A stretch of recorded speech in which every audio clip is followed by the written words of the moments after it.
जी बिस्मिल्लाहिर्रहमानिर्रहीम. Hopefully everything is fine on your side. So we start class formally now. Okay, thank you. तो आज हम इंशाल्लाह कोशिश करेंगे कि टॉपिक सेंटेंस के बारे में जिक्र करें, ठीक, कंक्लूडिंग सेंटेंस के बारे में, एंड उसके अलावा जो है हम सेकंड सेंटेंस के बारे में जिक्र करें. कोशिश करेंगे कि सेकंड सेंटेंस पे कंप्लीट कर लें, बट हम जल्दबाजी अगेन नहीं करेंगे, ठीक.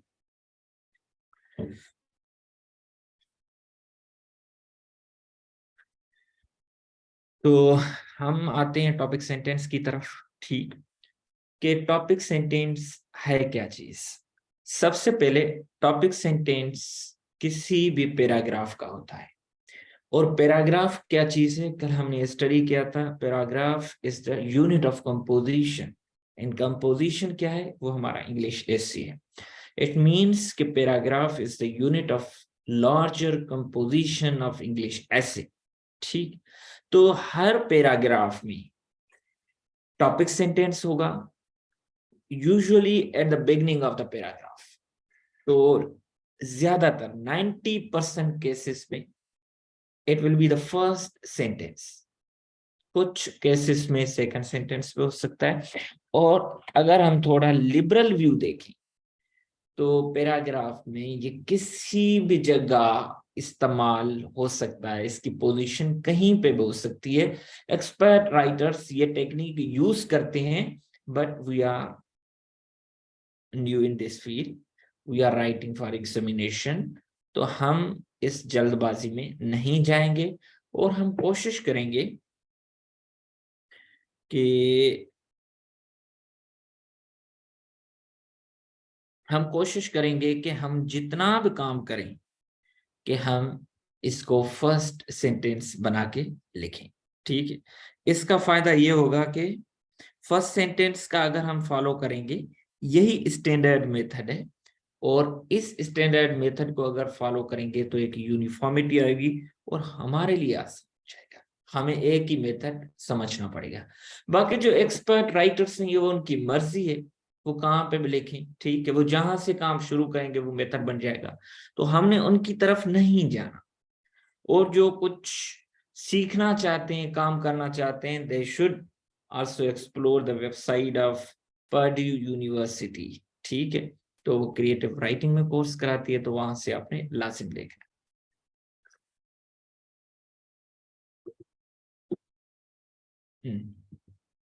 तो अब टॉपिक सेंटेंस क्या है. क्या ये डिफरेंट सेंटेंसेस से मुख्तलिफ है कि हमने इसको डिफरेंट नाम दिया हुआ है कि ये टॉपिक सेंटेंस है. Topic sentence is the most important sentence in a paragraph. क्या is the most important sentence in a paragraph, ठीक है. It indicates what the paragraph is going to discuss. तो इसमें हम ज्यादातर ये चीज देखते हैं कि पैराग्राफ में क्या डिस्कस होने जा रहा है. इट मीन्स के topic sentence is exactly the title of the paragraph, ठीक है. जो इसमें वो कंट्रोलिंग आइडिया होता है, ठीक. जो अक्सर प्रेस राइटिंग करते हैं ना, लोग पूछते हैं कि मेंटोर्स उनको सजेशन देते हैं कि आप फर्स्ट सेंटेंस में जो है आप किसी भी जो है प्रेस का टाइटल फाइंड आउट करें या लास्ट सेंटेंस में करें. वो क्यों कहते हैं, उनको ये होता है कि जो प्रेस का कंपोजिशन होगा वो उसमें टॉपिक सेंटेंस होगा, कंक्लूडिंग सेंटेंस होगा. बट उनको ये नहीं पता कि ये बड़े एक्लेम राइटर्स के पैसेजेस होते हैं. बेर्ट्रैंड रसेल का होगा, विल ड्यूरेंट का होगा, बेकन का होगा, किसी और फिलोसोफर का होगा. लाजिम नहीं कि उसने वो टेक्निक फॉलो की. अब पहले सेंटेंस और लास्ट सेंटेंस में ढूंढते फिर और कहीं बीच में टॉपिक सेंटेंस हो, तो इस तरीके से आपने नहीं करना. और हमेशा इजी पाथ नहीं फाइंड आउट करना, उसमें ज्यादातर एरर का मार्जिन होता है, ठीक है. तो टॉपिक सेंटेंस क्या है. Topic sentence like other sentences is a complete sentence. It has subject, verb and complement, ठीक है. बट अगर हम देखें तो from the perspective of composition, वो क्या चीज है टॉपिक सेंटेंस. टॉपिक सेंटेंस अगर हम देखें तो it is the title, and it is the very first sentence of the paragraph. तो इसमें दो पार्ट्स होते हैं, ठीक है। एक पार्ट इसमें टॉपिक का होता है जो जनरल टॉपिक का होता है, दूसरा इसमें कंट्रोलिंग आइडिया होता है, ठीक। It names the topic, topic बताता है उसका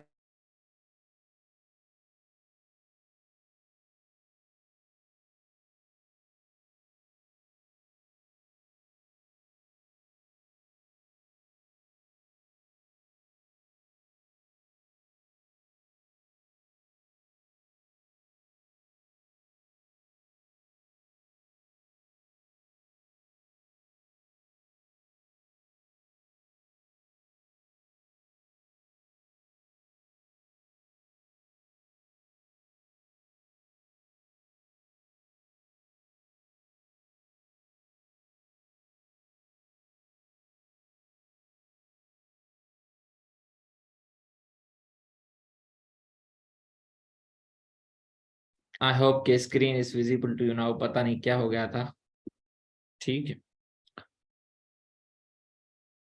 अभी स्क्रीन सही है, ओके। तो driving, okay, driving on the motor. अब टॉपिक सेंटेंस से फिर शुरू करते हैं, पता नहीं किन लोगों ने समझा या नहीं समझा। टॉपिक सेंटेंस में दो चीजें आ जाती हैं, एक आ जाता है टॉपिक, दूसरा आ जाता है कंट्रोलिंग आइडिया। तो अब ये होता है कि अगर हम देखें कि टॉपिक ब्रॉड होता है, कंट्रोलिंग आइडिया क्या करता है, उसको लिमिट करता है। टॉपिक का काम होता है वो सिग्नल देना कि इस लार्जर टॉपिक के बारे में जिक्र है। कंट्रोलिंग आइडिया क्या करता है, उस टॉपिक को लिमिट करता है to specific area that is going to be discussed in a paragraph, जिस पे पूरा डिस्कशन होगा, ठीक है। अब जिस तरीके से यहाँ पे एक एग्जांपल है कि driving on the motorway requires skill and agility. अब ये जो टॉपिक है ना हमारा, वो कौन सा है कि ये ड्राइविंग ऑन द मोटरवे, ठीक। यहां से इसका कंट्रोलिंग आइडिया, जिसको हम CI कहते हैं, कंट्रोलिंग आइडिया, वो ये है कि रिक्वायर्स स्किल एंड एजिलिटी। तो हमने अब ये डिस्कस करना है कि how driving on motorway requires skill and agility. तो पूरे पैराग्राफ में हमने हाउ का आंसर करना है और स्किल एंड एजिलिटी क्यों जरूरी है मोटरवे पे ड्राइविंग करने के लिए, ठीक। प्लाटिनियम अ प्रीशियस मेटल, कल हमने कहा था कि अगर इसको वुच इस करके लिखें तो वो हमने कहा था लाज वो उनको एलिमिनेट कर। Platinum is used for to purposes. तो हमने टॉपिक हमारा कौन सा है, प्लाटिनियम। अब कंट्रोलिंग आइडिया क्या है, is used for to purposes. तो हमने दो ही पर्पसेस बताने हैं, ना कि एक, ना कि दो से ज्यादा, ठीक।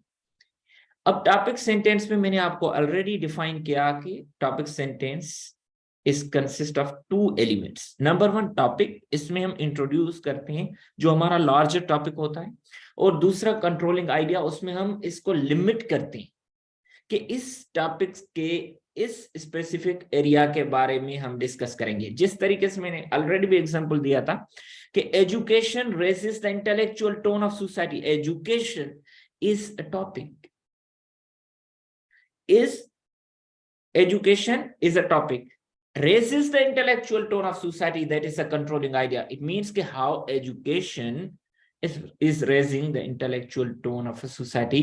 We have to answer this question, ठीक है। अगर आप टॉपिक सेंटेंस को इंटेरोगेटिव फॉर्म में लिख के उसको आंसर करें तो आपका पैराग्राफ बन जाता है, ठीक।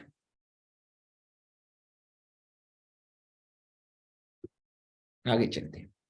जिस तरीके से ये मेरा पैराग्राफ लिखा हुआ है तो आप देखें, ये तो ट्रांजिशनल वर्ड है, एडिशनली ये शो कर रहा है कि इससे रिलेटेड पैराग्राफ पहले डिस्कस हो चुकी हैं, ये उसका additional paragraph. Additionally incentive schemes and motivational mechanisms, ये एक ही बात है, ठीक है। For health employees are necessary to maintain their vigour and energy against this pandemic. This pandemic, this is a, हमने क्या यूज किया है कि रेफरेंस दिया है, दिस पेंडेमिक मतलब कोविड-19 जो हमने पहले डिस्कस किया होगा। अब यहां से यहां तक टॉपिक है incentive schemes and motivational mechanisms for health employees, that is a topic are necessary to maintain their vigor and energy against this pandemic. That is a controlling idea. We will discuss how incentive schemes and motivational mechanisms for health employees ensure vigor and energy. तो हमने इसको सिर्फ vigor and energy तक limit करना है, ठीक है। Firstly the opening of Kartarpur corridor. Firstly मतलब जो मेन हम इंशाल्लाह जब आउटलाइन करेंगे आपको क्लियर होगा, जो हमारा मेन वेरिएबल होगा आउटलाइन में उसका ये कह रहा है कि first paragraph it gives a signal. Firstly the opening of Kartarpur corridor has revitalised the Pakistan soft image. अब टाइटल हमारा अगर आप देखें ना तो वर्ब जहां से शुरू हो रहा है, तो यहां से हमारा कंट्रोलिंग आइडिया शुरू हो रहा है technically. The opening of Kartarpur corridor that is the title, the opening of Kartarpur corridor that is the title has revitalised the Pakistan soft image. Revitalised the Pakistan soft image is a controlling idea. तो हमने answer करना है कि how the opening of Kartarpur corridor has revitalised Pakistan soft image. तो उसको अगर हम answer कर लें तो हमारा पैराग्राफ बन जाता है, ठीक। अब ये है कि the calculated foreign policy place a key role in the better image of the country. अब मुझे ये बताएं, अब इसमें टॉपिक कौन सा है और कंट्रोलिंग आइडिया, यहां तक टॉपिक है द कैलकुलेटेड फॉरेन पॉलिसी, और यहाँ पे ये क्या है, plays key role in the better image of the country, that is a controlling idea, ठीक है। अब टॉपिक सेंटेंस जो हमने लिखना होता है अगर हम देखें तो वो थोड़ा जनरल होता है, तो not too general not too narrow but normal होना चाहिए उसका स्कोप, ठीक है, मीडियम होना चाहिए, ताकि एक पैराग्राफ में कुछ डिस्कस भी करें। ये नहीं कि सनराइजेस फ्रॉम द ईस्ट, अब इस पे क्या, इट्स टू ब्रॉड, अब इस पे आप क्या वो डिस्कशन करेंगे, ठीक है। तो अगर हम करें कि red sign that is used in signals is for stop sign, आप बताएं इस पे आप क्या डिस्कशन करेंगे, तो नहीं हो सकती। तो टॉपिक सेंटेंस हमेशा डिबेटेबल होना चाहिए, ठीक। तो टॉपिक सेंटेंस को प्रूव करने के लिए जितना हो सके आपने पैराग्राफ में क्या जाना है, एंटायर पिरामिड जाना है, ठीक है, फनेल टाइप स्ट्रक्चर। तो आपने कोशिश करनी है कि स्पेसिफिक डिटेल लेके चलनी है, ठीक, और प्रूफ करना है।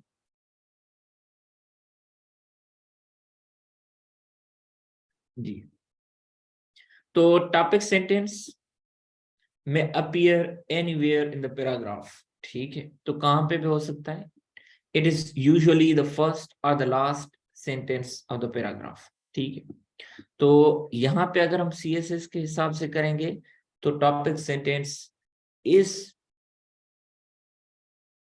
अगर हम कहें तो यूजुअली द फर्स्ट से भी अगर हम आगे लेके जाएं तो 99% केसेस जो हमारे होते हैं ना, उसमें टॉपिक सेंटेंस हम क्या करते हैं, पहला लिखते हैं, ठीक।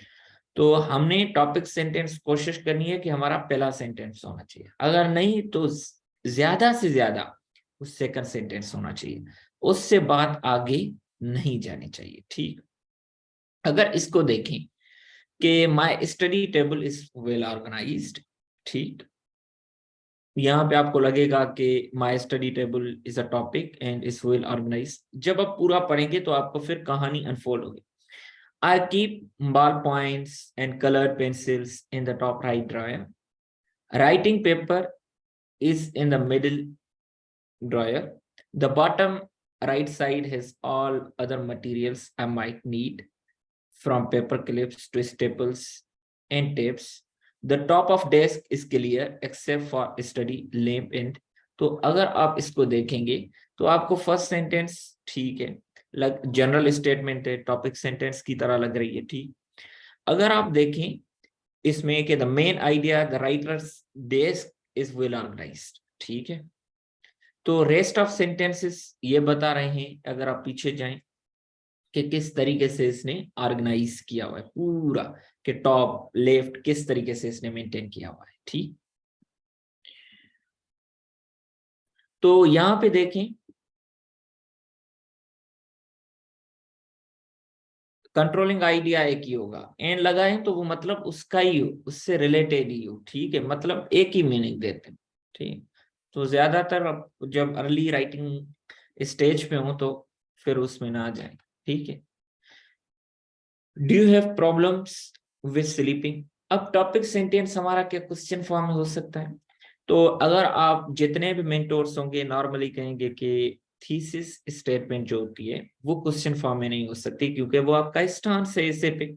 अगर आप कोई मौकिफ लेते हैं, क्या वो क्वेश्चन फॉर्म में होता है? क्या global warming is a myth और रियलिटी? अगर आप कहेंगे क्या ग्लोबल वार्मिंग मिथ है, तो ये तो आपका स्टांस नहीं हुआ ना। आप कहेंगे कि ग्लोबल वार्मिंग रियलिटी है ड्यू टू दीज रीजंस वगैरह जो भी मैनिफेस्टेशंस है, तो it is always assertive sentence, ठीक है। तो आप हमेशा असर्टिव फॉर्म में लिखते हो अपना स्टेंस को, लाइक थीसिस स्टेटमेंट जिस तरीके से हम लिखते हैं। तो topic sentence is also your stance at paragraph level, तो वो भी क्वेश्चन फॉर्म में नहीं हो सकता टेक्निकली, ठीक है। बट अक्सर टीचर्स कहते हैं कि आप लिख सकते हैं। वो क्यों कहते हैं?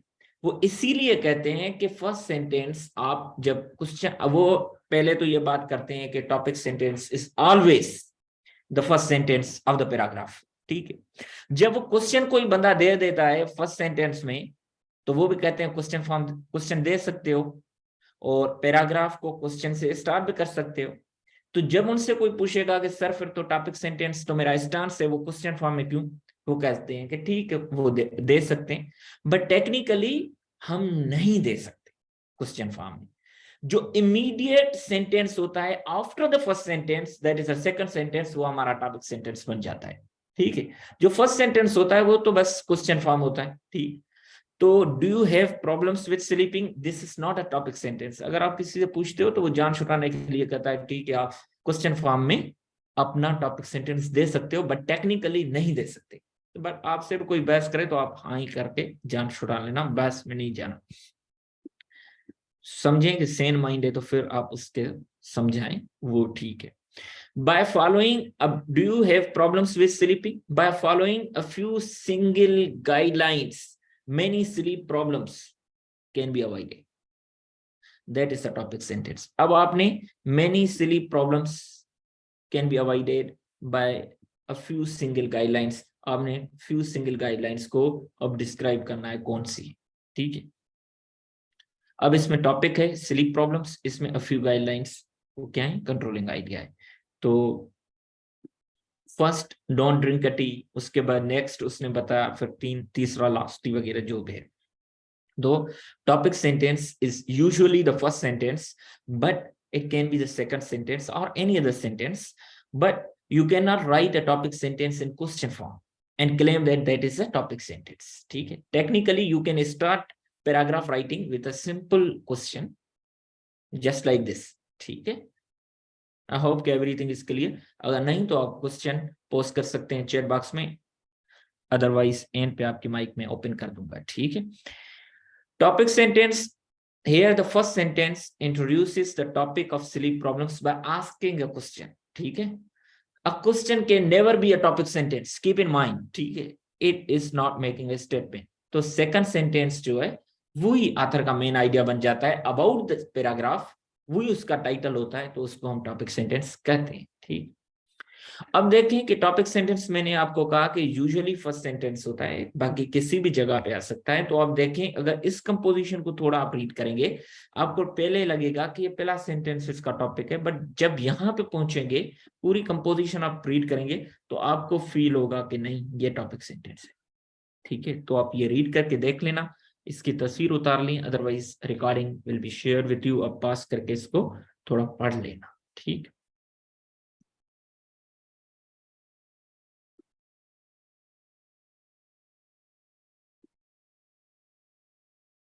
जी, तो आगे चलते हैं।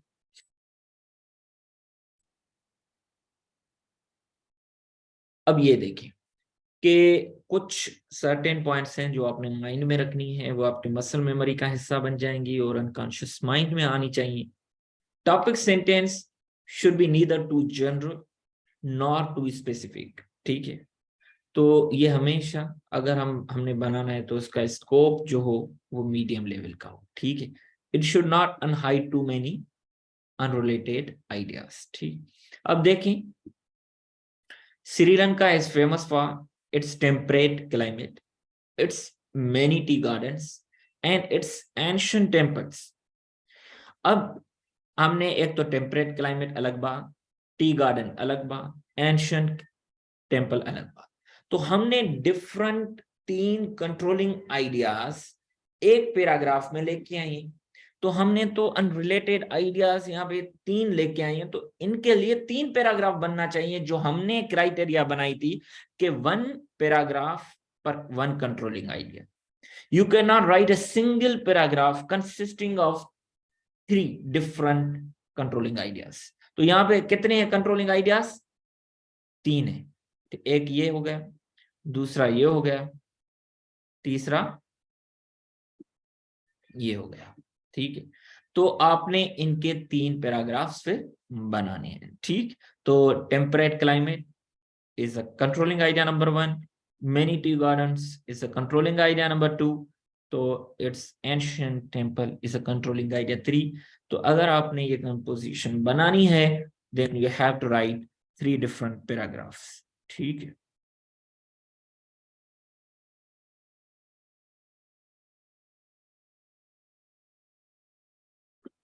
आगे चलते, तो 1 कंट्रोलिंग आइडिया, अब टॉपिक सेंटेंस में एक कंट्रोलिंग आइडिया हो, पैराग्राफ यूनिट ऑफ कंपोजिशन हो और सिंगुलरिटी का कॉन्सेप्ट होना चाहिए जी। तो आपने बस इसको मेंटेन करना है। एक सेकंड में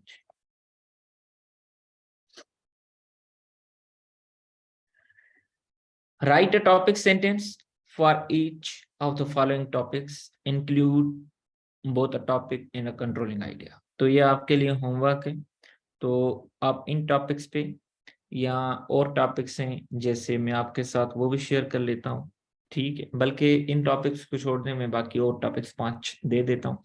उस पर आपने टॉपिक सेंटेंस बनाना है, उसमें टॉपिक को आपने इनसर्किल करना है और कंट्रोलिंग आइडिया को आपने अंडरलाइन करना है, ठीक है। टॉपिक को आपने इस तरीके से इनसर्किल करना है और कंट्रोलिंग आइडिया को आपने अंडरलाइन करना है, ठीक है। 5 टॉपिक सेंटेंसेस आप बनाएंगे।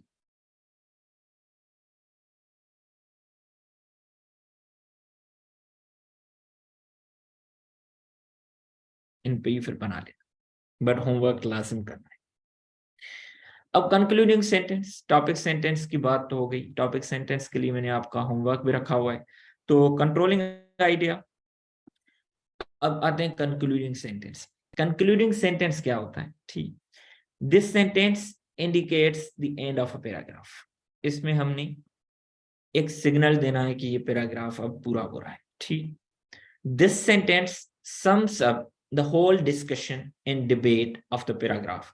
तो अब ये क्या करेगा, पैराग्राफ में जितनी में हमने डिबेट की, अब उसको फोल्ड अप करने की कोशिश करेगा कि अब बस हो गया, अब दूसरे पैराग्राफ पे आते हैं, ठीक। इसके लिए हम जो ट्रांजिशनल वर्ड्स यूज करते हैं, ये आपको दिखाने के लिए, ये आपने खुद भी देख लेनी है और ये हर जगह पे हर ग्रामर के बुक में मौजूद है, ठीक है। तो in summary, as a result, in short, in brief, thus, therefore वगैरह जो भी है, ठीक। अब टॉपिक्स, कंक्लूडिंग सेंटेंस मैं आपको थोड़ा बताऊं। कंक्लूडिंग सेंटेंस को 4 तरीकों से हम लिख सकते हैं, ठीक है। यूजुअली हम 2 तरीकों से लिखते हैं। नंबर 1 जो सबसे मशहूर तरीका है वो ये है कि restatement of the topic sentence, ठीक है। उनके वर्ड्स को हम क्या करते हैं, पैराफ्रेज करके लिखते हैं टॉपिक सेंटेंस को। सेकंड, जो हमने टॉपिक सेंटेंस में इशू बताया है उसका इंपैक्ट बताता है कंट्रोलिंग और कंक्लूडिंग सेंटेंस। सेकंड, ये ज्यादातर 2 यूज होते हैं। तीसरा, कंक्लूडिंग सेंटेंस रिफ्लेक्ट अपॉन करता है जो हमने थीसिस बनाई हुई होती है, ठीक। चौथा, जो नेक्स्ट पैराग्राफ है उसके साथ लिंक डेवलप करने की कोशिश करता है। तो अभी आपने अर्ली स्टेज पे reflection of the topic sentence ही करनी है, या ज्यादा से ज्यादा जो इसका फ्यूचर इंपैक्ट उससे बाहर नहीं जाना। अब जो 5 टॉपिक्स आपको मैं दूंगा या जो अभी दिखाए हैं या जो मैं आपको ग्रुप में शेयर करूंगा, उन पे आपने टॉपिक सेंटेंस पे बनानी है और उन पे आपने कंक्लूडिंग सेंटेंसेस पे बनानी है। ठीक है, तो अगर आप देखें तो जितने भी हमने टॉपिक सेंटेंसेस की बात की यहाँ पे, तो इनमें आपको यहाँ पे कंक्लूडिंग सेंटेंसेस पे वही नजर भी आएंगे। ठीक है,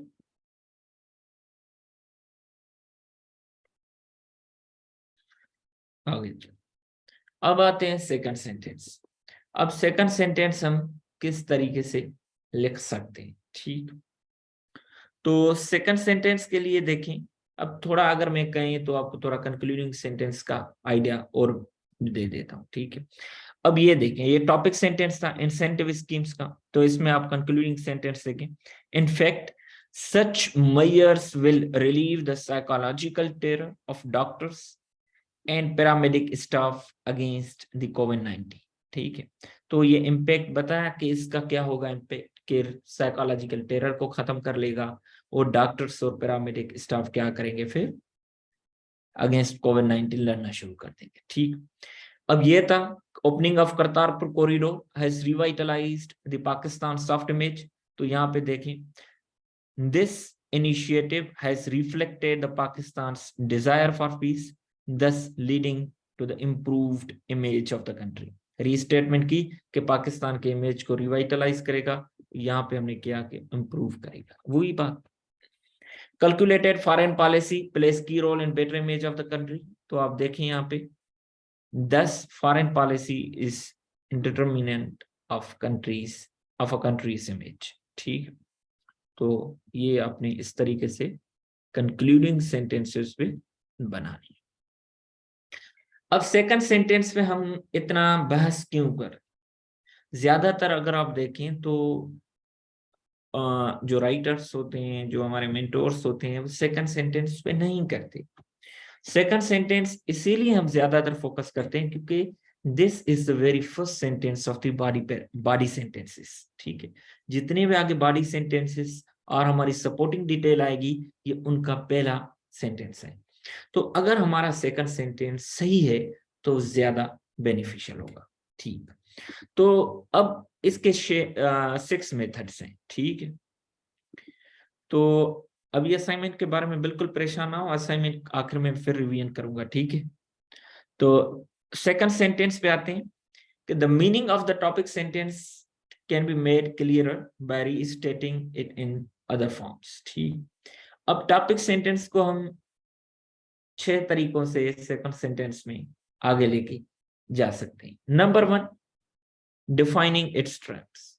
जो कीवर्ड्स हमने टॉपिक सेंटेंस में डिस्कस किए हैं उनको डिफाइन करें।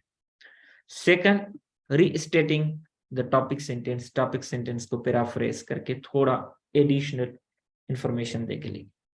बाय डिनाइंग द कन्वर्स, उसका उलट करके हम उसको डिनाई करें। जिस तरीके से हम सेंटेंसेस में डबल नेगेटिव करते हैं, तो यहाँ पे डबल कन्वर्स करेंगे। तीसरा, बाय गिविंग इलस्ट्रेशंस और स्पेसिफिक इंस्टेंसेस। ठीक है, उसमें एग्जांपल्स वगैरह। तीसरे में रिपोर्ट्स वगैरह हम एस्टेब्लिश करेंगे, प्रूफ्स। और छठा जो है, by showing it's implications and consequences, यहां से हम इंपैक्ट देना शुरू करते हैं। अभी वन बाय वन आते हैं। ठीक है, अब सेकंड सेंटेंस की पोजीशन ये है टॉपिक सेंटेंस के जस्ट बाद। ठीक है, अब देखें, first and foremost potential of tourism lies in religious sector. अब देखिए कि ये यहां तक टॉपिक है religious tourism, oh sorry potential of tourism, यहां पे ये कंट्रोलिंग आइडिया है लाइज इन रिलीजियस टूरिज्म। अब हमने डिफाइन करना है कीवर्ड को, जो हमने टॉपिक सेंटेंस में किया। जब हम ऐसे राइटिंग करते हैं जिस तरीके से ग्लोबल वार्मिंग, अ मिथ और रियलिटी, तो हम डेफिनेशन का कई पैराग्राफ्स देते हैं, तो वो हमारे सेकंड पैराग्राफ होते हैं। तो यहाँ पे हमारे जब भी डेफिनेशन देंगे किसी भी कीवर्ड की जो टॉपिक सेंटेंस में होगा, उसकी जो प्लेस होगी सेकंड सेंटेंस वाली पोजीशन होगी, ना कि थर्ड वाली। ठीक, जो immediate after the topic sentence होगा। अगर टॉपिक सेंटेंस हमने क्वेश्चन फॉर्म में, जो क्वेश्चन फॉर्म में हमने पैराग्राफ स्टार्ट किया तो टॉपिक सेंटेंस सेकंड पे होगा और डेफिनेशन वाला उसके बाद इमीडिएट जो सेंटेंस होगा थर्ड सेंटेंस उस पे आ जाएगा। First and foremost potential of religious tourism lies in religious sector in short या इन ब्रीफ। ये दो कीवर्ड्स यूज कर लें, और भी कर सकते हैं, ये कोई ममानियत नहीं है, कोई बाइंडिंग आपके ऊपर नहीं है, बट मैं आपके लिए हेल्प कर रहा हूं। इन शॉर्ट रिलीजियस टूरिज्म, अब रिलीजियस सेक्टर को, रिलीजियस टूरिज्म को मैं थोड़ा इलाबोरेट कर रहा हूं कि क्या चीज है। अब क्यों मैं इसकी डेफिनेशन दे रहा हूं, मैं एग्जामिनर को बता रहा हूं कि भाईजान रिलीजियस टूरिज्म का मतलब मेरे नजदीक ये है, आपने भी इसको यही लेना है। हो सकता है कोई ऐसा बज़वर्ड हो, अनफेमिलियर वर्ड्स हो, तो हम उनकी मीनिंग्स देते हैं या अपनी मीनिंग बताना चाह रहे हो तो तभी हम उनको डिफाइन करते हैं। In short, religious tourism involves traveling to visit a sacred place, a shrine or a building of worship। ठीक है, तो हमने इसको बता दिया कि भाईजान मेरे नजदीक this is a religious tourism. बाकी इसकी फॉर्मल डेफिनेशन जो भी हो, यूएन ने कोई दी है, किसी और रिलीजियस इंस्टीट्यूट ने दी है, किसी ने दी है नहीं दी, मुझे उससे कोई सरोकार नहीं। This definition of religious tourism belongs to me, और आपने भी इसको देख के ही आगे चलना है। ठीक है, अब मोर ओवर, अब ये सिग्नल बता रहा है कि ये पहले इससे रिलेटेड टॉपिक्स पैराग्राफ्स हो गए। Eco tourism can also significantly, ठीक है, contribute to the tourism industry. Eco tourism is a topic, significantly contribute to tourism industry. How it significantly contribute to tourism industry, that is a controlling idea। अब आगे चलते हैं, इसको हम definition पे लेके चल रहे हैं। तो इन शॉर्ट या इन ब्रीफ, अब इको टूरिज्म हम बताना चाह रहे हैं उसको क्या है। Eco tourism involves responsible travel to fragile, unspoiled and generally protected areas. ठीक है, और भी मीनिंग मैंने थर्ड सेंटेंस तक भी ले गया हूं। And it endeavors to have little effect on the environment। ठीक है, तो आप इसको डिफाइन कर सकते हैं। अब देखें, calculated foreign policy plays a key role in the better image of the country. हमने टॉपिक सेंटेंस में इसको जिक्र किया है। अब कैलकुलेटेड फॉरेन पॉलिसी की मैं मीनिंग देना चाह रहा हूं। अब देखें, realistically speaking good foreign policy means के कैलकुलेटेड फॉरेन पॉलिसी, मेरा मतलब यही है कि that is a good foreign policy strengthens the position of the country, whereas biased foreign policy causes embarrassment at the world stage। Compare and contrast वाला sentence use किया है कि गुड फॉरेन पॉलिसी को कंपेयर किया है दूसरी biased foreign policies के साथ। ठीक है, वैसे आपको लगेगा कि डेफिनेशन इसमें नहीं दी हुई क्योंकि कैलकुलेटेड का वर्ड कीवर्ड यूज ही मैंने नहीं किया, तो ये मिसिंग डेफिनेशन नहीं है। तो यहाँ पे भी मैंने कई एग्जाम्पल इसीलिए मेंशन करता हूँ ताकि आपको बता सकूं कि हमने भी कंपोजिशन में अपनी जो राइटअप्स किए थे तो उनमें सोच समझ के लिखे थे, इससे डायग्रेशन लाइक मैनर में नहीं किया था। अब there are numerous ways through which Pakistan can showcase its positive image, and the most important of them is through good governance। In short, governance is said to be good, मतलब good governance की definition दे रहा हूं। One good one when it is participatory, transparent, responsive and inclusive। तो इसकी मैंने definition दे दी। यहां पे भी ये एग्जांपल है ग्लोबलाइजेशन का। One of the major challenges to globalization is disruption in global value chains. अब मुझे ये है कि यार वो इकोनॉमिक्स का नहीं है, उसको क्या पता ग्लोबल वैल्यू चेन्स, थोड़ा मैं उसको बता देता हूँ। In short, global value chains, इसको मैंने अब जीवीसीज भी यहाँ पे दिया है कि आगे अगर मैं जीवीसी यूज करूं तो आपने समझ जाना है, इसको पहले बताना होता है। ठीक है, आपने ये परसेप्शन नहीं देना कि वो समझ जाएगा। In short, good value chains or global value chains are the complex links that connect producers across many countries, and COVID-19 has severely disturbed जो भी। तो आपने डेफिनेशन वाली देखी, अब वही एग्जांपल उस पे न्यूलिबरल पे देखें। The long standing neoliberal order, the crown jewel of globalisation, that थोड़ा मैंने इसको मीनिंग दी है। is threatened by COVID-19 pandemic. In short, neoliberal order is a concept in which laissez-faire economics and international institutions dominate the world politics. मैंने उसको बताना है कि यार टॉप न्यूलिबरल ऑर्डर क्या है, क्योंकि he is a professor of English literature, he might not know what is neoliberal order. हो सकता है सब तो परवेज हुपई की तरह तो नहीं है जो पढ़ते हो बड़े इंटरनेशनल पॉलिटिक्स में उनको जो है इंटरेस्ट भी हो, तो उनको पता है अपने हिसाब से मैंने. ठीक है, तो अब ये तो आपको कॉन्सेप्ट समझ में आ गया कि डेफिनेशन वाले सेंटेंस की पोजीशन क्या है. ठीक है, तो आगे चलते हैं रीस्टेटिंग द टॉपिक सेंटेंस. ये नहीं कि एग्जैक्टली आपने 100% उसको रीस्टेट करना है. ठीक है, तो आपने ये नहीं कि उसको सिर्फ 100% रीस्टेट करना है, आपने थोड़ा एडिशनल इंफॉर्मेशन भी दे दें. ठीक है, second, inclusion of private sector would skyrocket tourism in Pakistan. ठीक है,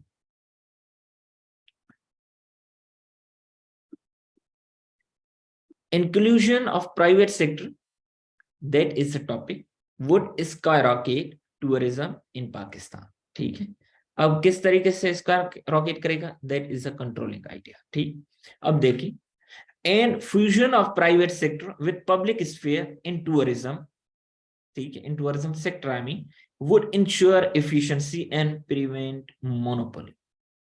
अब इसका रॉकेट किस तरीके से करेगा, थोड़ा मैंने इसको ये बताया कि ensure efficiency and prevent monopoly. ठीक है, तो अब आपने देखा कि हमने रीस्टेट किस तरीके से टॉपिक को किया. इस पे बहुत सारे मेरे एसेस हैं, मैं आपके साथ वो शेयर कर लेता हूँ. www.cssvision.com.pk पे भी है. तीसरा मेथड है डिनाइंग द कन्वर्स. ठीक है, अब किस तरीके से हम कन्वर्स क्या है, वैसे ही उलट है, अब उसको डिनाई करना. ये जो 6 मेथड मैं बता रहा हूं कि ये लिमिटेड नहीं है 6 मेथड से. तो ये जो हमारा सीएसएस का इंग्लिश एसे का है, तो वो क्रिएटिव राइटिंग का है. ठीक है, ऑलरेडी, तो इसमें आपने जरूरी नहीं कि 100% रूल्स के साथ स्टिक करने. ठीक है, now to be properly enjoyed, a walking tour should be gone upon alone. Walking tour should be gone upon alone. ठीक है, तो आप इसमें सेकंड सेंटेंस देखिए. ठीक है, कि if you go in a company, अब इसका उलट बता रहा है, गॉन अपॉन अलोन उसका उलट कंपनी है. If you go in a company or even in pairs, it is no longer a walking tour in anything but name. It is something else and more in the nature of picnic. ठीक है, तो अब आपने इसको पहले company, इसको मतलब converse देके उसने यहाँ पे डिनाई किया. तो आप इस तरीके से भी कर सकते हैं, उसका उलट जिक्र कर लें और उसको डिनाई करें. If you go in a company or even in the pairs, it is no longer a walking tour in anything but name. ठीक है, तो आप देखें कि one of the reasons that education must assume some responsibility of our failure is that spectrum of education has narrowed down only to a transmitting of knowledge. इसमें अगर देखें तो spectrum of education, that is a topic, has narrowed down only to a transmitting of knowledge, that is a controlling idea. ठीक है, और ये controlling idea. But हमेशा जब आप कन्वर्स वाला आइडिया, हाउएवर, इस तरीके के ट्रांजिशनल वर्ड्स तब यूज होते हैं. But the actual purpose of education is to transform a person from an animal into a man, in a savage into a citizen. आगे फिर इसकी है कि if the digestion is good, a person is transform. ठीक है, ज्यादातर ये जो आइडियाज मैंने लिए खुद भी, बट विल ड्यूरेंट को, बेटर रसल को पढ़ के ये एजुकेशन पे वगैरह पे लिखे. Apart from it, peaceful image of Islam should be highlighted. Peaceful image of Islam is a topic. ठीक है, यहाँ पे should be highlighted on broader level, that is a controlling idea. Contrarily, Islam is considered as monolithic religion with expansionist tendencies, and it is considered as sponsor of violence and देखिए थोड़ा इसको, ठीक, and terrorism. The bad is image of Islam is due to वगैरह, तो यहाँ से denial शुरू हो रहा है। ठीक, तो आपने इसका कन्वर्स देके भी चल सकते हैं, कहने का मकसद ये है। ठीक है, चौथा तरीका जो है, ठीक है, वो ये है कि आप इलस्ट्रेशंस दें और इनके स्पेसिफिक इंस्टेंसेस दें। किस तरीके से? Besides religious tourism, Pakistan is an epicenter of world's some of ancient civilizations and historical places which are ideal for tourism. Which are ideal for tourism. किस तरीके से? An example in this regard is of Gandhara civilization of Buddhists such as Takbai and Pushkalavati. Similar case वगैरह जो भी आ गए, तो आपने second sentence में इलस्ट्रेशंस पे आ गए, एग्जाम्पल्स पे आने लगे, तो इस तरीके से भी आप मूव ऑन कर सकते हैं। यहाँ पे देखिए, further the adventurous events enthrall the special activity tourists. No doubt, this country offers a great adventures in terms of trekking, number one, mountaineering, mountain biking, desert jeep safaris, and so forth. That is Oxford का। तो example दी, तो इस तरीके से अब 6 methods हैं, तो अगर 6 ही आज हम करेंगे तो आपका होमवर्क ज्यादा हो जाएगा। तो हम 4 मेथड्स आज करते हैं, बाकी 2 मेथड्स हम कल करेंगे, और बाकी जो हैं और काम भी हम इंशाल्लाह कल लेके चलेंगे। ठीक है, डिस्कोर्सेज ऑफ राइटिंग भी हम कल इंशाल्लाह शुरू कर लेंगे। अब आप होमवर्क सुन लें और ग्रुप में भी शेयर होगा। 5 टॉपिक्स में ग्रुप में आपके साथ वो शेयर कर रहा हूँ, उन पे आपने टॉपिक सेंटेंस बनानी, उन पे आपने कंट्रोलिंग 4 शेयर कर रहा हूँ, उन पे आपने टॉपिक सेंटेंस बनाने, उन पे आपने कंट्रोलिंग आइडिया बनानी है, कंट्रोलिंग टॉपिक सेंटेंस बनानी है। टॉपिक सेंटेंस में जो उनका टॉपिक हो आपने उसको इस तरीके से इनसर्किल करना है, और जो कंट्रोलिंग आइडिया उसको अंडरलाइन करना है। ठीक है, उसके बाद उनका कंक्लूडिंग सेंटेंस भी बनाना है। ठीक, और टॉपिक सेंटेंस लिखना है आगे, फिर कंक्लूडिंग सेंटेंस की हेडिंग देनी है। ठीक, और उनका सेकंड सेंटेंस भी बनाना है, और हर टॉपिक पे एक मेथड, जैसे 4 टॉपिक्स में दूंगा तो नंबर 1 पे डेफिनेशन वाला, नंबर 2 पे कन्वर्स वाला, नंबर 3 पे इलस्ट्रेशंस वाला, और रीस्टेटमेंट वाला। ये 4 आपने मेथड्स करने। सबने असाइनमेंट कल जमा करानी है, और 7:15 से पहले, क्योंकि I have to compile and merge all the PDF documents and to bring here, तो ये थोड़ा टाइम कंज्यूमिंग होता है। होपफुली आपका आज का लेक्चर आपको थोड़ा समझ में आया होगा। अगर नहीं तो कुछ क्वेश्चंस पूछ लें चैट बॉक्स में, या फिर मैं माइक पे ऑन कर लेता हूँ जहाँ पे आपको आसानी हो, और अगर चैट बॉक्स में है तो पहले उनको आंसर करेंगे। ठीक है,